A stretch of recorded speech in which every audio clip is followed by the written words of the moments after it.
साथियों नमस्कार। केयर शिक्षा के इस नए वीडियो में एक बार पुनः आप सभी का स्वागत है। कल शिक्षा मंत्री के द्वारा जो बड़ी-बड़ी स्टेटमेंट्स दी गई, जो बड़ी बातें कही गई, हम लोग आज इस वीडियो में उसी बात को देखने वाले हैं और इसी पर हम लोग चर्चा करने वाले हैं। जो सबसे बड़ी बातें हैं वो है ट्रांसफर, नियोजित शिक्षक ट्रांसफर को लेकर के, और साथ ही साथ जो पदोन्नति है 50% सीट जो है पदोन्नति से भरे जाएंगे, इसको लेकर के इनके द्वारा बातें कही गई। और इसके अलावा जो वेतन विसंगति दूर होगी, इनके इसके बारे में भी इनके द्वारा जानकारी दी गई है। और जैसे ही वेतन विसंगति दूर होती है तो उनका सैलरी स्वाभाविक तौर पर जो है बढ़ जाएगा। इन सही बातों की चर्चा इनके द्वारा की गई। तो आइए हम लोग इसमें सबसे पहले स्टार्ट करते हैं ट्रांसफर को लेकर के क्या कुछ कहा गया है। सदन में नियोजित शिक्षकों के स्थानांतरण, प्रोन्नति और शिक्षकों की नियुक्ति, साथ ही साथ पुरानी पेंशन और प्रोन्नति आदि मुद्दों पर जमकर जो है हंगामा हुआ। और इस प्रश्नों के जवाब में शिक्षा मंत्री के द्वारा क्या कुछ कहा गया उसको हम लोग इसमें देख लेते हैं। शिक्षकों के ट्रांसफर के बारे में जहां तक बात है तो वो मैंने आप लोगों को पिछले वीडियो में बता ही दिया था कि 6 फेज का जो अभी चल रहा है बहाली, या जब तक इसका बहाली नहीं हो जाता है तब तक जो है शिक्षकों का ट्रांसफर नहीं होगा। ऐसा शिक्षा मंत्री के द्वारा जो है कल जवाब दिया गया, जो कि आप यहाँ पर देख ही सकते हैं। इस तरह की बातें इनके द्वारा जो है कही जा रही है कि जब तक 6 फेज हो नहीं जाता है तब तक जो है पुस्तकालय अध्यक्ष हो या शिक्षक हो, नियोजित शिक्षक, उनका ट्रांसफर नहीं हो पाएगा। और ऐच्छिक ट्रांसफर जो है अंतर जिला की भी बात है तो उसमें सबसे पहले महिलाओं को, उसके बाद दिव्यांग, उसके बाद महिला, और तब जाकर के जो जनरल पुरुष शिक्षक हैं उनका इसमें जो है ट्रांसफर के लिए जो है ऑप्शन लिया जाएगा। जी हाँ साथियों, नियमावली में निहित प्रावधान को लागू करने के लिए विभागीय अधिसूचना संख्या यहाँ पर दिया गया है। इसके अनुसार 7/6/2021 द्वारा विस्तृत दिशा निर्देश निर्गत किया गया है। और साथ ही स्थानांतरण की कार्यवाही को सूचित ढंग से करने के लिए वेब पोर्टल बनाया जाना है। पिछले बार जो मैंने वीडियो बनाया था तो उसमें बताया था कि वेब पोर्टल लगभग तैयार हो चुका है, इसमें अब कह रहा है कि बनाया जाना बाकी है। और वर्तमान में जो है यह वेब पोर्टल बनाना प्रक्रियाधीन है। और छठे चरण के शिक्षक नियोजन की कार्यवाही को पूरा करने के बाद इस दिशा में अपेक्षाकृत कार्रवाई की जाएगी। स्थानांतरण की नीति को अविलंब प्रभावी बनाया जाएगा। ये प्रोफेसर चंद्रशेखर जो कि शिक्षा मंत्री हैं उनके द्वारा बात कही गई है।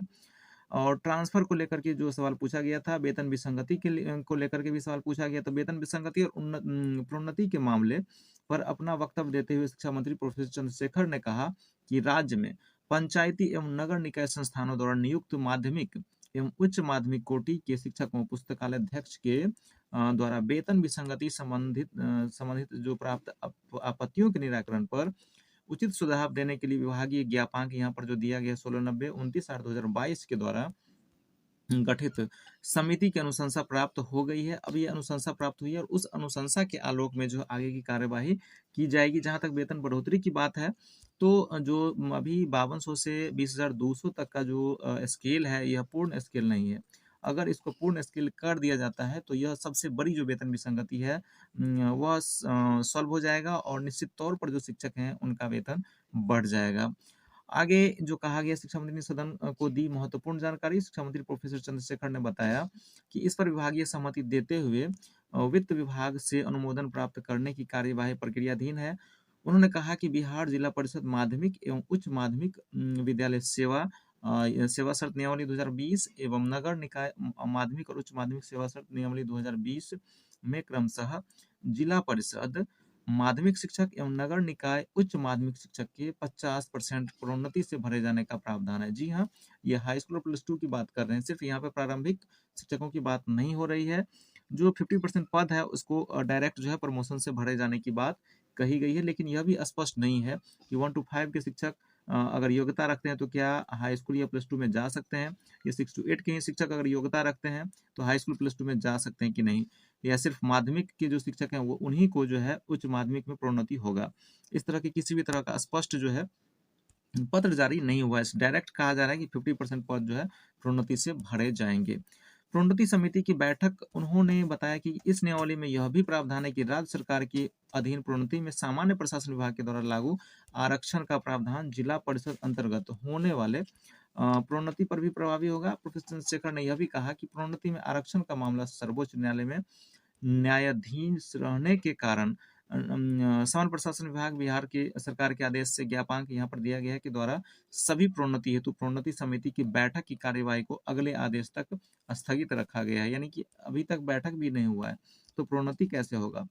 50% जो प्रोन्नति में तत्काल कठिनाई है, और बिहार शिक्षा मंत्री ने बताया कि उक्त वर्णित कारणों से जिला परिषद उच्च माध्यमिक शिक्षा के 50% पद जो पदोन्नति देने में तत्काल विधिक कठिनाई है, और राज्य में पंचायती राज एवं नगर निकाय संस्थाओं द्वारा नियुक्त माध्यमिक एवं उच्च माध्यमिक कोटि में शिक्षकों और पुस्तकालय अध्यक्षों को एमएसपी योजना के तहत निर्णय या प्रावधान वर्तमान में प्रवृत्त उक्त नियमावली 2020 में नहीं है। इसीलिए किसी भी तरह की जो आपने देखा कि अगर चाहे वो ट्रांसफर को लेकर के हो या 50% जो पदोन्नति की बात हो, सब जगह इनको सिर्फ और सिर्फ कहीं बैठक अभी नहीं हुआ है तो कहीं बैठक हो गया तो उस पर हाईकोर्ट का रोक लगा हुआ है।